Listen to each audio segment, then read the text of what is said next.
ನಮಸ್ಕಾರಗಳು ಎಲ್ಲರಿಗೂ. Welcome back to Shriyadya Kannada vlogs from USA. ಹೇಗಿದ್ದೀರಾ ಎಲ್ಲರೂ?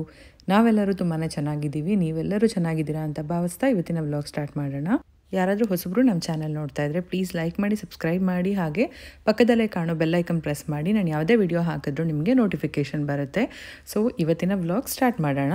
ಇವತ್ತಿನ ವ್ಲಾಗಲ್ಲಿ ನಿನ್ನೆಯ ವ್ಲಾಗಿನ ಕಂಟಿನ್ಯೂಯೇಷನ್ ವ್ಲಾಗ್ ಇದಾಗಿರುತ್ತೆ. ಅಂದರೆ ಈಗಾಗಲೇ ನೀವು ನೋಡಿದ್ದೀರಾ ಇಂಡಿಯಾ ಟು USA ನಮ್ಮ ಜರ್ನಿ ವ್ಲಾಗ್ನ ನಿಮ್ಮ ಜೊತೆ ಶೇರ್ ಮಾಡ್ತಾ ಇದ್ದೀನಿ.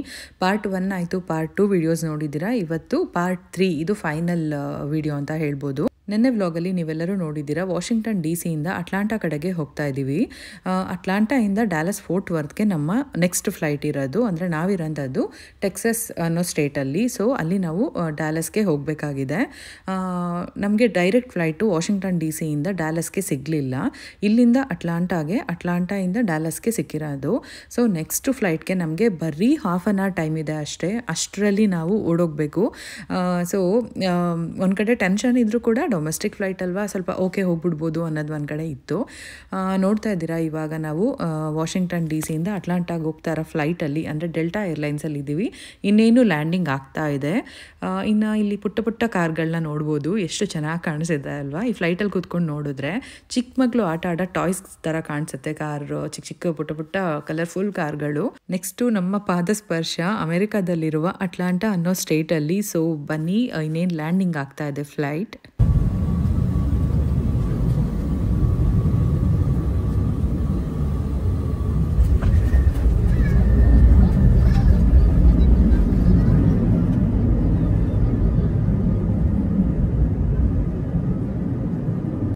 ಫಸ್ಟ್ ಆಫ್ ಆಲ್ ನಿಮ್ಮೆಲ್ಲರಿಗೂ ತುಂಬಾ ಥ್ಯಾಂಕ್ಸ್ ಹೇಳಬೇಕು. ಎಲ್ಲರೂ ತುಂಬ ಚೆನ್ನಾಗಿ ವ್ಲಾಗ್ಸ್ನ ಇಷ್ಟಪಡ್ತಾ ಇದ್ದೀರಾ, ಒಳ್ಳೆ ಕಮೆಂಟ್ಸ್ನ ಕಳಿಸ್ತಾ ಇದ್ದೀರಾ. Thank you so much.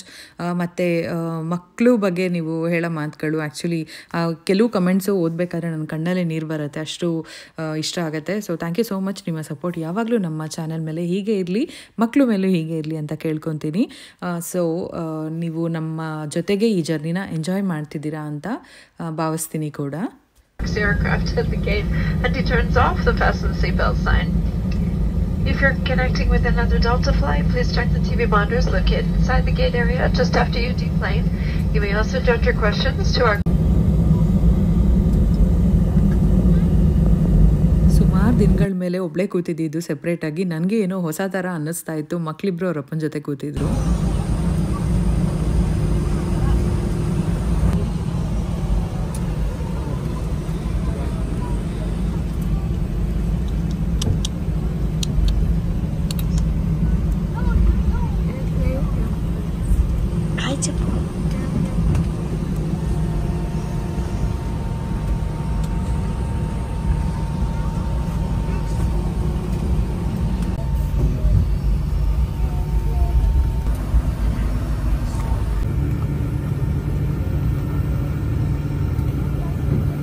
ಇಲ್ಲಿಂದ ಲಿಟ್ರಲಿ ವಿ ವರ್ ರನ್ನಿಂಗ್ ಯಾವ ರೇಂಜ್ಗೆ ಅಂತ ಅಂದರೆ, ನನ್ನ ಹಸ್ಬೆಂಡ್ ಅಂತೂ ಸಿಕ್ಕಾಬಡೆ ಫಾಸ್ಟಾಗಿ, ಅವ್ರು ನಡೆಯೋದೇ ಸಿಕ್ಕಾಬಡೆ ಫಾಸ್ಟು.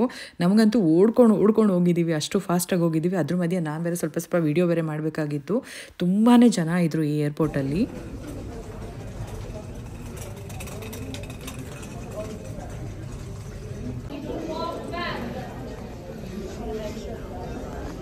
ಇನ್ನು ನೀವಿಲ್ಲಿ ನೋಡ್ಬೋದು, ಹಸ್ಬೆಂಡ್ ಸ್ಟೆಪ್ಸಲ್ಲಿ ಕರ್ಕೊಂಡು ಹೋಗ್ತಾ ಇದ್ದಾರೆ. ಅಲ್ಲಿ ಎಸ್ಕಲೇಟರ್ ಇದೆ, ಆದರೆ ಫುಲ್ ಕ್ರೌಡ್ ಇದೆ ಅಲ್ವಾ, ತುಂಬ ಲೇಟ್ ಆಗಿಬಿಡುತ್ತೆ ಅಂದ್ಬಿಟ್ಟು ಈ ಕಡೆ ನಡ್ಕೊಂಡು ಹೋಗ್ತಾ ಇದ್ವಿ. ಇನ್ನು ಆದ್ಯನ್ ನೋಡ್ತಾ ಇರ್ಬೋದು, ಅವಳು ಎಷ್ಟು ಫಾಸ್ಟಾಗಿ ಇಳಿತಾ ಇದ್ದಾಳೆ ಅವ್ರ ಅಪ್ಪನ ಜೊತೆ. ನಮ್ಮ ಬಂಗಾರು ಒಂದೊಂದೇ ಹೆಜ್ಜೆ ನೋಡ್ಕೊಂಡಿರ್ತಾಳೆ, ಮಗುಯಿಂದನೂ ಹಿಂಗೆ ಅವಳು.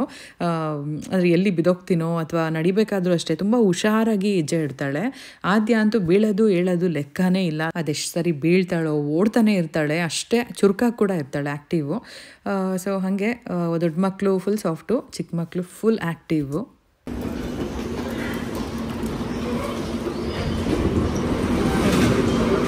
The next stop is for C gates. C as in Charlie.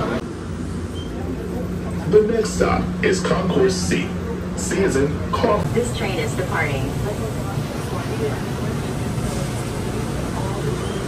The next stop is Concourse B. B as in burgers and beverages.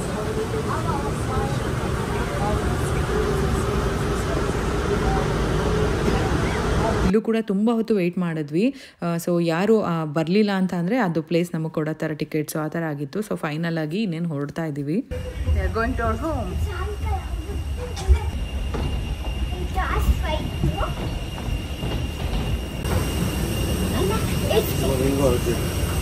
As long as they're setting airplane mode. Federal regulations prohibit the use of cellular networks during flight. The crew might also need to buckle up for safety. We appreciate your understanding if our service is interrupted. Federal regulations require all passengers to comply with all crew members' instructions, along with the posted placards and lighted information signs throughout the cabin. ನೀವು ನೋಡಿದ್ರಿ ಅನ್ಸುತ್ತೆ ಏರ್ಪೋರ್ಟಲ್ಲಿ 1:30 ಆಗಿತ್ತು time. 1 o'clock ಹಂಗೆ ನಮಗೆ landing ಆಗಿದ್ದಿದ್ದು. ಅರ್ಧ ಗಂಟೆನಲ್ಲಿ ಮಕ್ಕಳನ್ನ rest ರೂಮಿಗೆ ಕರ್ಕೊಂಡೋಗಿ ಬೇಗ ಓಡಿ ಮತ್ತು ಟ್ರೈನು ನೀವು ನೋಡ್ಬೋದು ಎಷ್ಟು ದೂರ ಇತ್ತು ಅಂತ ಹೇಳ್ಬಿಟ್ಟು ಮೆಟ್ರೋ ಟ್ರೈನಲ್ಲಿ ಕೂಡ ಬಂದ್ವಿ. ಸೊ ಅಷ್ಟು ಫಾಸ್ಟಾಗಿ ರನ್ ಮಾಡ್ಕೊಂಡು ಬಂದಿದ್ದು.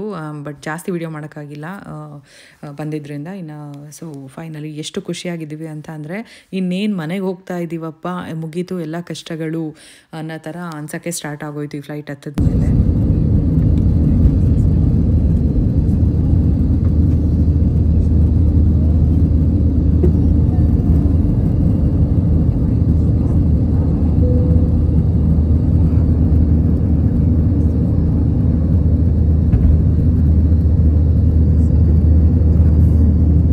ನೋಡ್ಬೋದು ಹೆಂಗೆ ಟರ್ನ್ ಮಾಡ್ತಾರೆ ಅಂತ ಹೇಳ್ಬಿಟ್ಟು ಆ ವಿಂಗ್ಸಲ್ಲಿ ನಿಮಗೆ ಆ ಡಿಫ್ರೆನ್ಸ್ ಗೊತ್ತಾಗ್ತಿದೆ ಅನ್ಕೋತೀನಿ.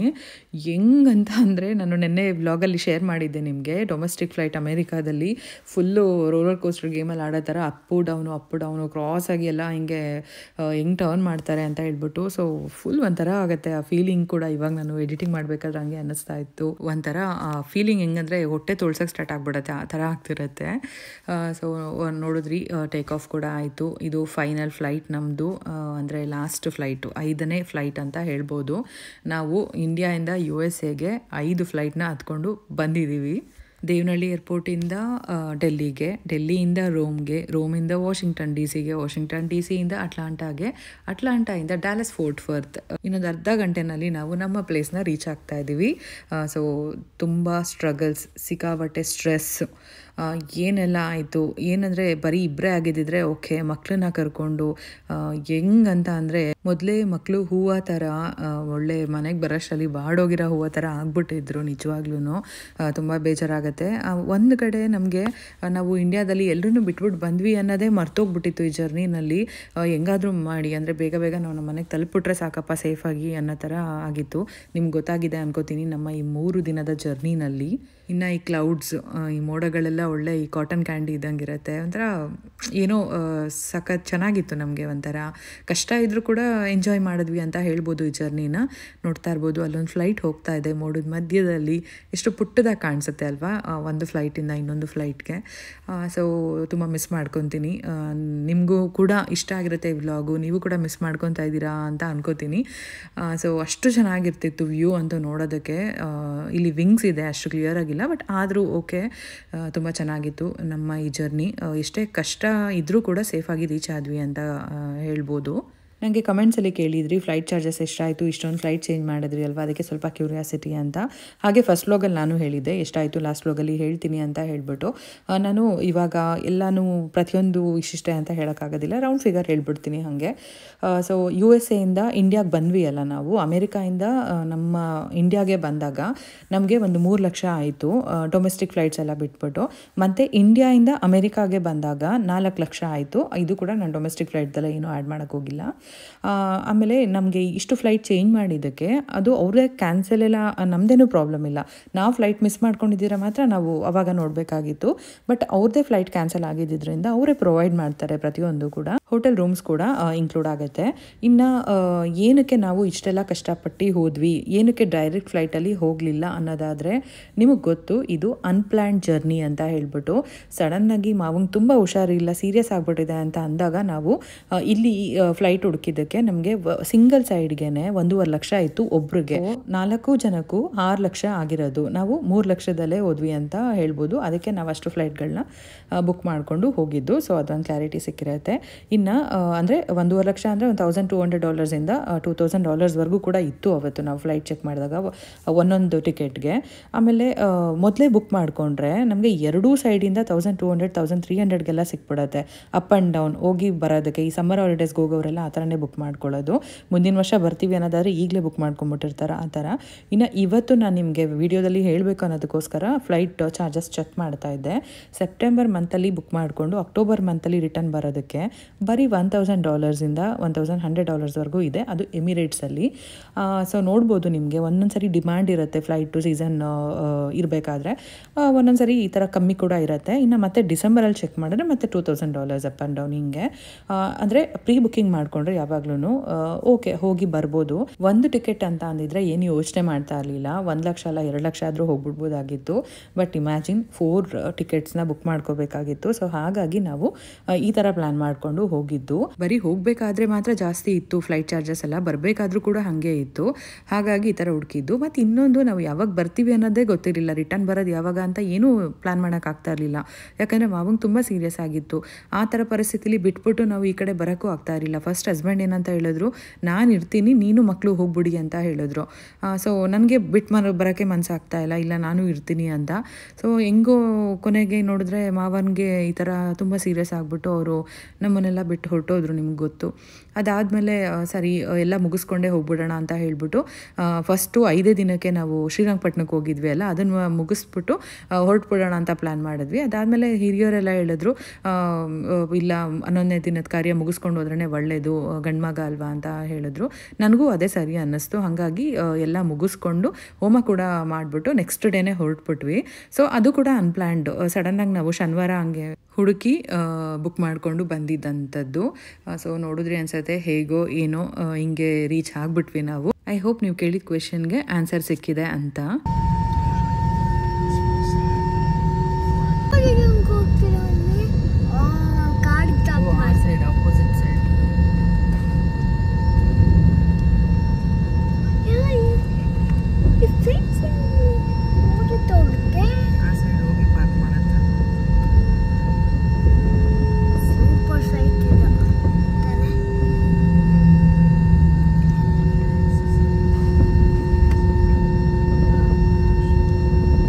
ನಮ್ಮ ಟೈಮ್ ಅಂತೂ ಅದು ಹೆಂಗಿತ್ತು ಅಂತ ಗೊತ್ತಿಲ್ಲ. ಈ ಫ್ಲೈಟು ಕೂಡ ಸುತ್ತಿಸ್ತಾ ಇದ್ದಾರೆ. ಇಲ್ಲಿ ಪಾರ್ಕ್ ಮಾಡಲಿಲ್ಲ, ಆ ಕಡೆ ಎಲ್ಲೋ ರೋಡ್ ಕ್ರಾಸ್ ಮಾಡ್ಕೊಂಡು ಆ ಕಡೆ ಹೋಗಿ ಅಲ್ಲಿ ಪಾರ್ಕ್ ಮಾಡೋಕ್ಕೋದ್ರು. ಅಲ್ಲಿಂದ ಮತ್ತೆ ರಿಟರ್ನ್ ತೊಗೊಂಡು ಬಂದು ಮತ್ತೆ ಅವ್ರು ಡೆಲ್ಟಾ ಏರ್ಲೈನ್ಸ್ ಹತ್ರ ಪಾರ್ಕ್ ಮಾಡಿದ್ರು. ಸುಮಾರು ಟೈಮ್ ತೊಗೊಂತು. ಇದಾದಮೇಲೆ ಹಸ್ಬೆಂಡ್ ಅವ್ರ ಫ್ರೆಂಡ್ ಬಂದಿದ್ರು ಸುಮಂತ್ ಅಂತ ನಮ್ಮನ್ನ ಪಿಕ್ ಮಾಡೋಕ್ಕೆ ನಮ್ಮ ಕಾರ್ ತೊಗೊಂಡು. ಅವರು ಕೂಡ ರೋಡ್ ಮಿಸ್ ಮಾಡ್ಕೊಂಡು ಅವರೊಂದೆರಡು ರೌಂಡ್ ಎಕ್ಸ್ಟ್ರಾ. ಅದಕ್ಕೆ ನಾನು ಅವ್ರಿಗೆ ಹೇಳ್ತಾ ಇದ್ದೆ, ನಾನು ಸುಮಂತ್ ಯಾಕೋ ನಮ್ಮ ಟೈಮ್ ಸರಿ ಇಲ್ಲ, ನಾವು ಸುಮ್ಮನೆ ಕೂತ್ಕೊತೀವಿ, ಆರಾಮಾಗಿ ರೌಂಡ್ ಓಡಿಸಿ, ನಾವು ಹೆಂಗೋ ನಮ್ಮ ಊರಿಗೆ ಬಂದಾಯಿತು, ಫುಲ್ ರೌಂಡ್ ಹೊಡಿತೀವಿ ಅಂತ. ಸೊ ನಗ್ತಾ ಇದ್ರು, ಹಂಗೆ ಕಾಮಿಡಿ ಮಾಡ್ತಾ ಇದ್ವಿ. ಸೊ ನೋಡಿದ್ರಿ ಫ್ಲೈಟ್ ಚಾರ್ಜಸ್ ಡೈರೆಕ್ಟ್ ಫ್ಲೈಟಲ್ಲಿ ಹೋಗಿದ್ರೆ ಒಂದು 10 ರಿಂದ 12 ಲಕ್ಷ ಆಗ್ತಾಯಿತ್ತು ನಮಗೆ ಟ್ರಾವೆಲ್ ಎಕ್ಸ್ಪೆನ್ಸಸ್. ಸೊ ಅದನ್ನು ಒಂದು 7-8 ಲಕ್ಷದಲ್ಲಿ ಮುಗಿಸಿದ್ದೀವಿ. ಅದು ಬಿಟ್ಟು ಅಲ್ಲಾಗಿದ್ದ ಖರ್ಚುಗಳು ಎಲ್ಲ ಬೇರೆ. ದೂರದಲ್ಲಿರೋರಿಗೆ ಎಷ್ಟೆಲ್ಲ ಕಷ್ಟ ಇರುತ್ತೆ ಅಲ್ವಾ.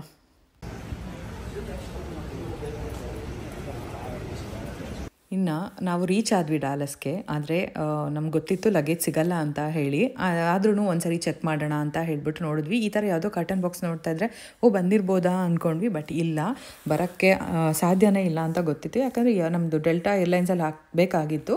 ಹಾಗಾಗಿ ಯಾವುದೋ ಒಂದು ಡೆಲ್ಟಾ ಆಫೀಸಲ್ಲಿ ಇರುತ್ತೆ ಅಂದ್ಕೊಂಡು ಡೆಲ್ಟಾ ಆಫೀಸ್ಗೆ ಬಂದು ಬ್ಯಾಗೇಜ್ ಕ್ಲೈಮ್ ಮಾಡಿ ಕಂಪ್ಲೀಟ್ ಡೀಟೇಲ್ಸ್ ಎಲ್ಲ ಕೊಟ್ಬಿಟ್ಟು ನಾವು ಹೊರಡ್ತಾ ಇದ್ದೀವಿ.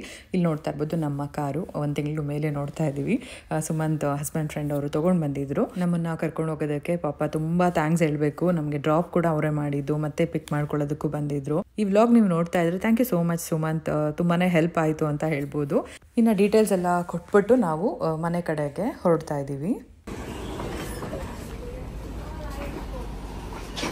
ಲೆಫ್ಟ್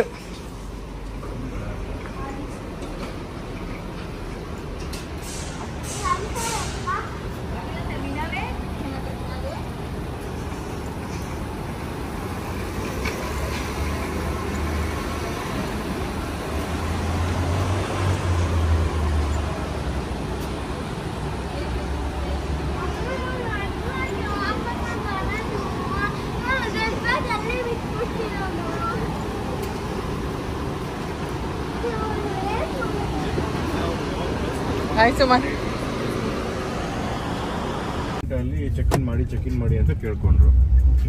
ಆಯ್ತು ಅಂತ ಮಾಡಿದ್ರೆ ಯಾರೋ ಕಸ್ಟಮರ್ ಟ್ಯಾಗ್ ನಮ್ಗೆ ಹಾಕ್ಬಿಟ್ಟವ್ರೆ. ನಾವು ನೋಡ್ಕೊಂಡೇ ಇಲ್ಲ. ಅದು ಯಾವುದೋ ಬೇರೆ ಸ್ಟೇಟ್ಗೆ ಹೋಗ್ಬಿಟ್ಟಿದೆ. ಅಲ್ಲಿಂದ ಹೋಪ್ಫುಲಿ ದೇ ರೆಕಗ್ನೈಸ್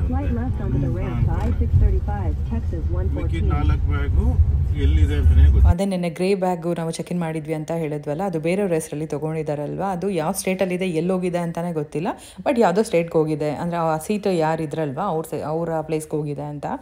ಅದು ನಮಗೆ ಸಿಗುತ್ತಾ ಇಲ್ವಾ ಅನ್ನೋದು ಒಂದು ಕಡೆ ಭಯ ಆಯಿತು. ಇನ್ನು ಉಳಿದಿದ್ದ 4 ದೊಡ್ಡ ಬ್ಯಾಗ್ಗಳು ಕೂಡ ಎಲ್ಲಿದೆ ಅನ್ನೋದೇ ಗೊತ್ತಿಲ್ಲ. ಸೊ ಮನೆಗೆ ಕಳಿಸ್ಕೊಡ್ತೀವಿ ಅಂತ ಹೇಳಿದ್ದಾರೆ. ಪ್ರತಿದಿನ ಫಾಲೋ ಅಪ್ ಮಾಡ್ತಾ ಇದ್ವಿ ಲಗೇಜ್ ನಮ್ಮ ಕೈಲಿ ಬಂದು ಸೇರೋವರೆಗೂ.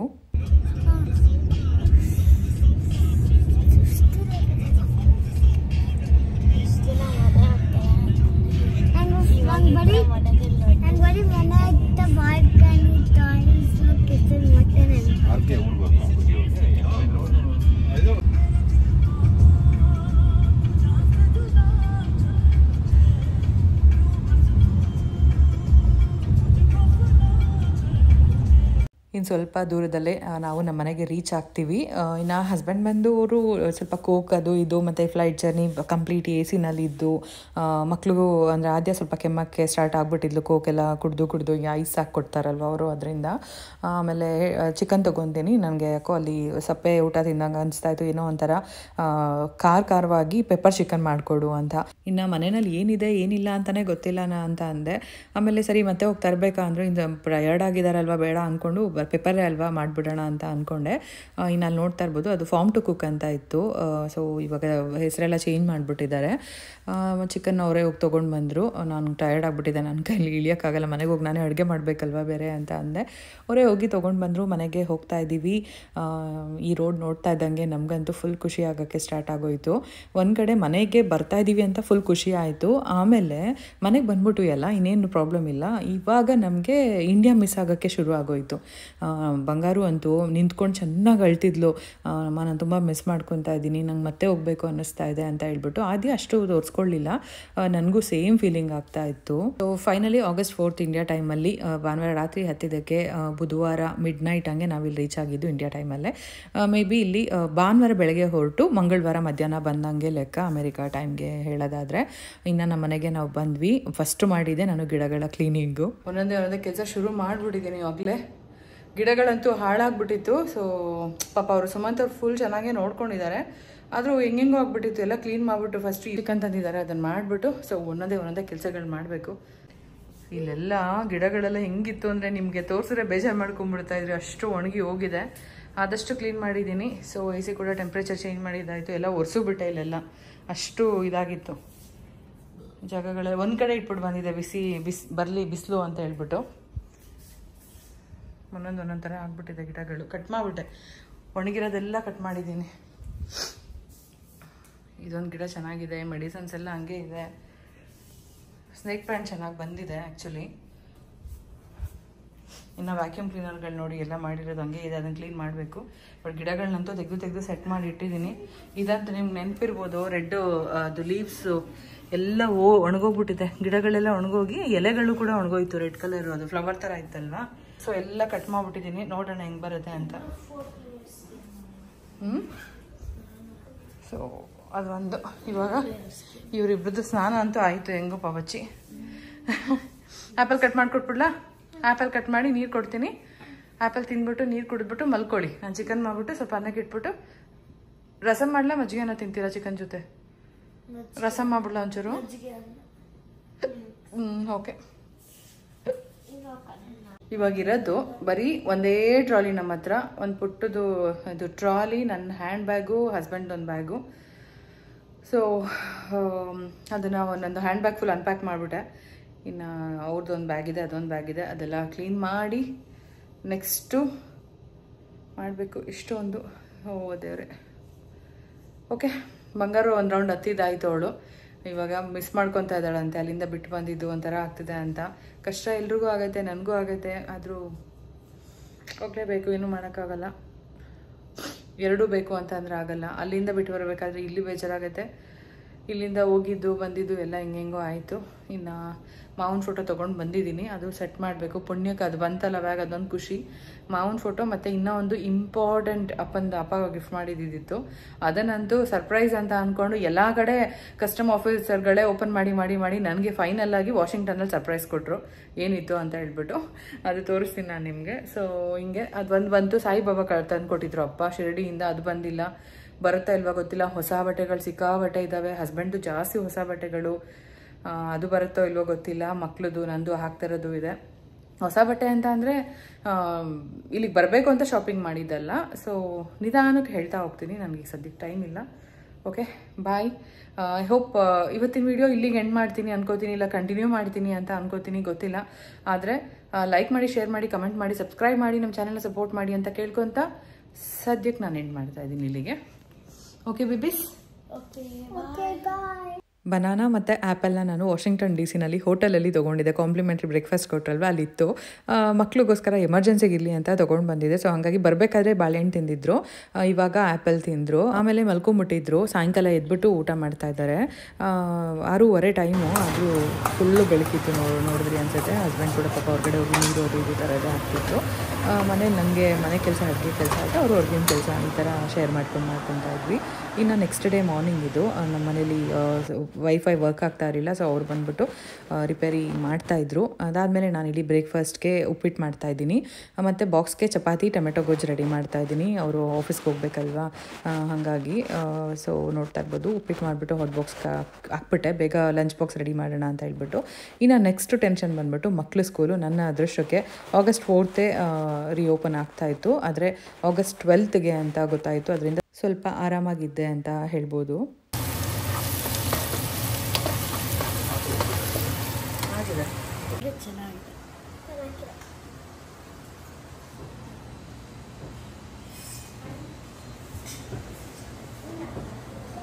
ಅವ್ರಿಗೆ ಹೇಳೋಣ ತಿಂತೀರಾ ಅಂತ.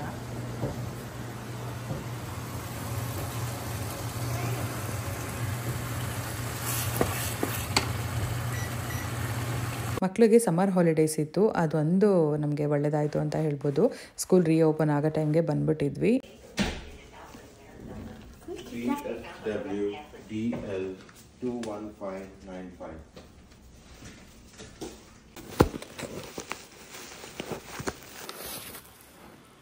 ಸಾಯಿಬಾಬಾ ಬಂತು.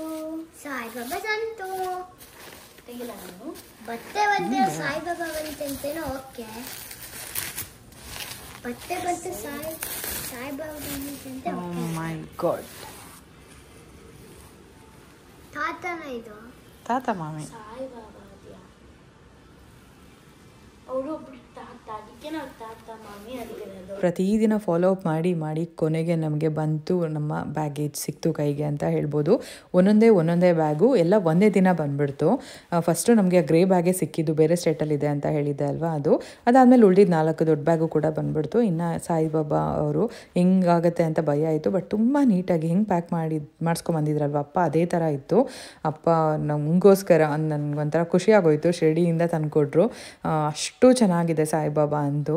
ನನಗೆ ತುಂಬ ಅಂದರೆ ತುಂಬಾ ಖುಷಿ ಆಗೋಯಿತು ಅಂತ ಹೇಳ್ಬೋದು.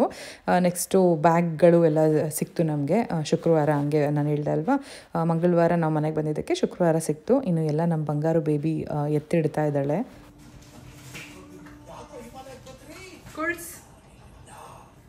ಬಂಗಾರಸ್